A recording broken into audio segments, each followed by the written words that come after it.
What is going on, everybody? It is your boy Roxinator, and today we are going to be using the Crimson. So this past Iron Banner week, the first one of the season of the Worthy, one of the quest steps to grind out your armor sets is 25 hand cannon final blows in the Crucible. And I'm not really a hand cannon user, so like I used to rock Ostringer a lot. I used to rock Trust. I have a Thorn. I have a majority of the good hand cannons in the game. I just don't like them as much as I like this Crimson. And so when I was trying to grind out one of my 3 quests for these armors, one of the 3 characters, I actually ended up having a monster game, and we are going to see this now. Now, I know I'm posting this on the reset day. It's kind of inconvenient, but, I mean, we all remember grinding this out. It took me like 9 hours total, 3 hours per character. It was quite a mental struggle, Iron Banner isn't fun. It's pretty sweaty. But, here we go. Let's start. So what makes this hand cannon different than all the others? There's like 3 factors, and I'm going to try and discuss them over the course of this video. I noticed in some past commentaries, I just kind of shit talk the whole video. I don't actually get into anything worth saying. So we start here. When you shoot people with this Crimson, the flinch they feel is crazy. This gun has crazy flinch. It's like pretty much getting shot with a pulse rifle. I don't know if you've ever been shot with like a blast furnace or a bygones. Like you hit like it throws off your aim, throws off everything. That flinch is hard, and that's what you get from this hand cannon. The range it doesn't have the range of a pulse rifle. It still has the hand cannon range. You're probably not going to want to use it more than the range I'm using it at right there before he pushed me with his little sword there. But yeah, you are going to be hitting with this gun. So if you can get it within the proper ranges to use it, it is quite deadly. Don't sleep on this thing in mid to close range, especially if you can hit your headshots. One thing I do with my Outlast a lot, and one thing I found myself doing with this hand cannon, is the precision shots on the head.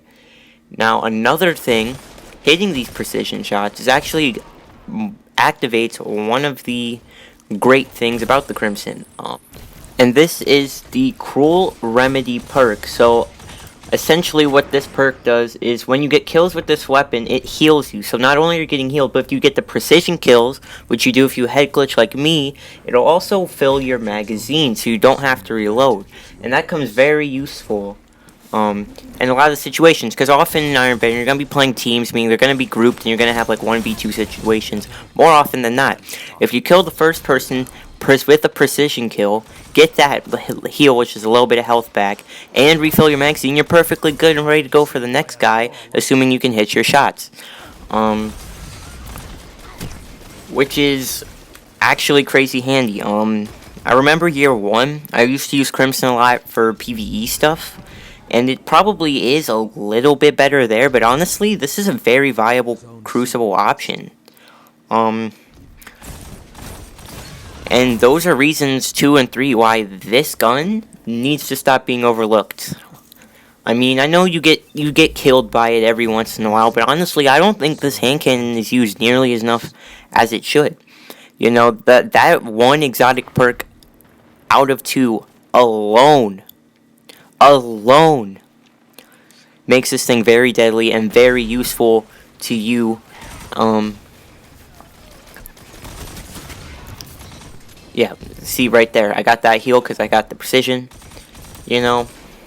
like, I don't even know what to say at this point. It's just a beast, if you get the catalyst for it, it increases your range a little bit. Like I said, you're still not going to have, like, a pulse rifle range, but you're going to have more range. It actually increases it by 18.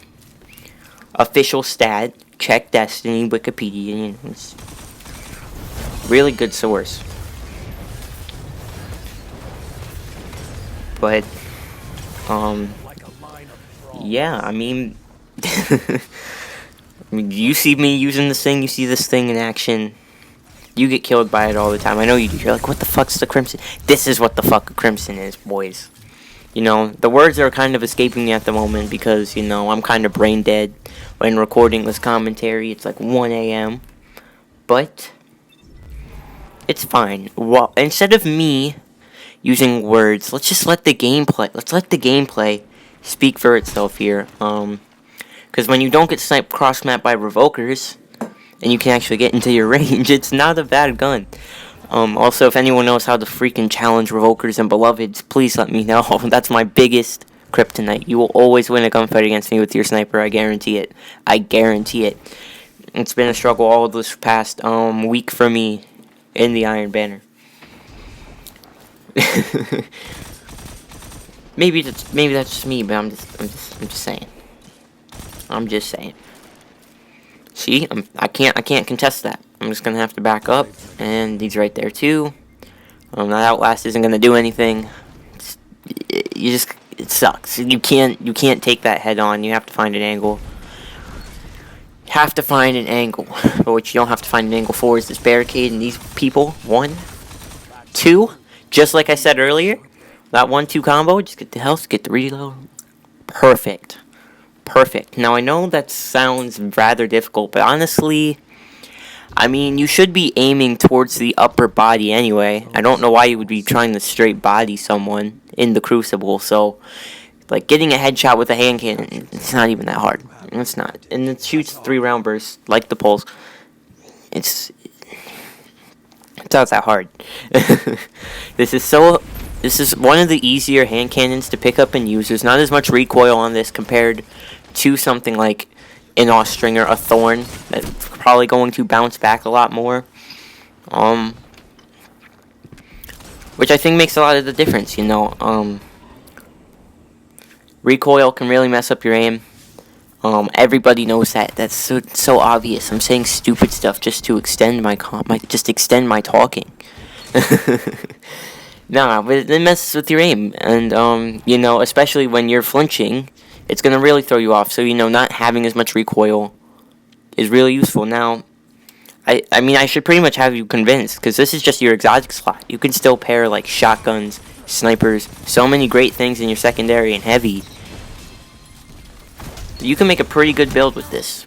You know, it's good. Just believe me. I'm losing my mind. Just trying to talk up this gun because I've said everything I need to say in like 2 minutes. I mean, I guess this is why I shit talk. I need to write out like 10-minute scripts for this shit. Okay. Is there a second? Yep. See, I got that little bit of health back, or else I would have been dead. You're on the edge of victory. Annihilate them. And honestly, I feel like that's more important than refilling the magazine, because the reload doesn't even take all that long anyway. It already has fairly nice reload speed. Well, the handling's decent, but that's not what we're talking about here.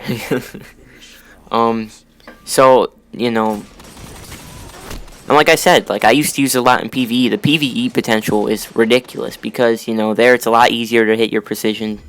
You're definitely gonna need the health if you're running something crazy like the ordeals and everything else where you're just getting dominated by like the big mini bosses and the waves and waves of enemies and just everything. So yeah, but that's the game. I did it. I commentated a whole video at 1 a.m. I have no sanity, but Prometheum Spur, let's go. Getting those drops, 2.4 efficiency, 24. Well, like, the proof's right there.